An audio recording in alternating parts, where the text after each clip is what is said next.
एक 10-11 साल का लड़का गाजियाबाद के अपने घर के वरांडे में बैठा एक पेड़ को घूरे जा रहा था। वो पेड़ कई साल पुराना एक बहुत ही बड़ा पीपल का पेड़ था, जो दिन में उस छोटे लड़के को तेज धूप से तो बचाता था, लेकिन रात होते ही वो पेड़ उस छोटे से लड़के को बहुत डराता था।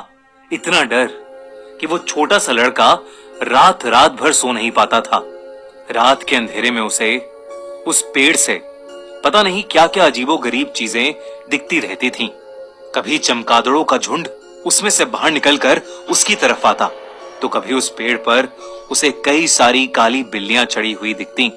हद तो तब हो गई थी जब उसे एक रात उस पेड़ पर एक लाश लटकी दिखाई दी, जो पल भर में उसकी आंखों के सामने से गायब हो गई। उस रात के बाद उस पेड़ पर अलग अलग लोगों की लाशें लटकी दिखती थीं। उसे किसी अनजान इंसान की आवाजें भी सुनाई देती थीं। जो डर गया समझो मर गया। और वो आवाजें उसके कानों में बार बार गूंजती रहती थीं। उसे अपने पड़ोसी के टेरेस के झूले पर कभी कोई औरत झूलती दिखती, तो कभी रात में लेटे हुए उसे ऐसा लगता कि कोई बूढ़ा आदमी उसे घूर घूर कर देखे जा रहा हो। क्या था इन सबके पीछे?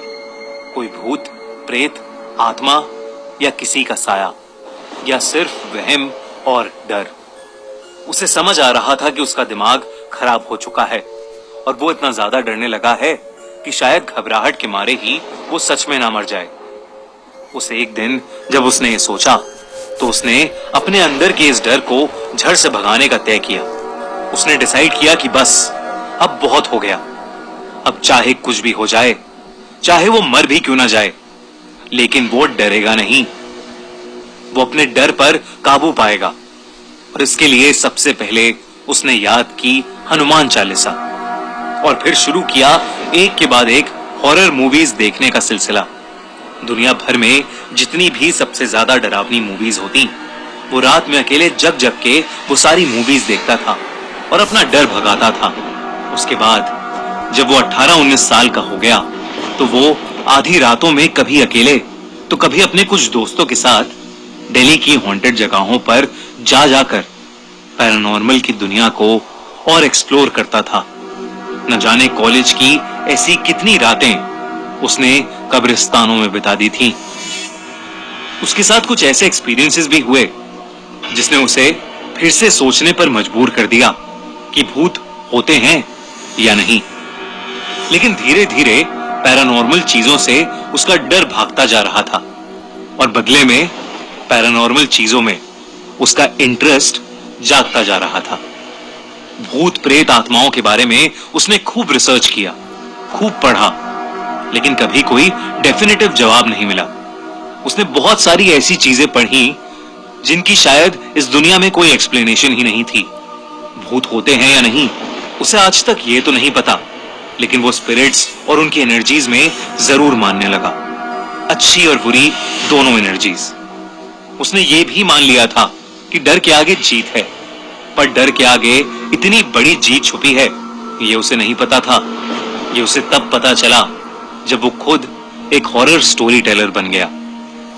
वो अपने दोस्तों को डरावनी कहानियां सुनाने लगा, और उसके दोस्तों को भी बहुत मजा आने लगा। उसके बाद उसने अपने कुछ एनिमेटर फ्रेंड्स के साथ एक YouTube चैनल शुरू किया, और उस पर लोगों को हॉरर स्टोरी सुनाने लगा। मंडे टू मंडे वो एक नई कहानी लाता था और लोगों को सुनाता था, और इस तरह इंडिया में लोगों का हर मंडे बन गया खूनी मंडे, और खूनी मंडे बन गया उन्हीं लोगों के प्यार की वजह से इंडिया का सबसे बड़ा हॉरर शो। बस यही कहानी है मेरी। मैं ही हूं वो लड़का जिसने अपने डर पर काबू पाया, और उसी डर का इस्तेमाल करते हुए इंडिया का सबसे बड़ा हॉरर शो बनाया, खूनी मंडे। ऐसे ही मेरी और मेरी टीम की कहानियां सुनते रहो और एंजॉय करते रहो द हॉरर शो बाय खूनी मंडे को। जल्द ही मिलेंगे फेस टू फेस। तब तक के लिए साइनिंग ऑफ। हर मंडे खूनी मंडे, और हर फ्राइडे फ्री की फ्राइडे।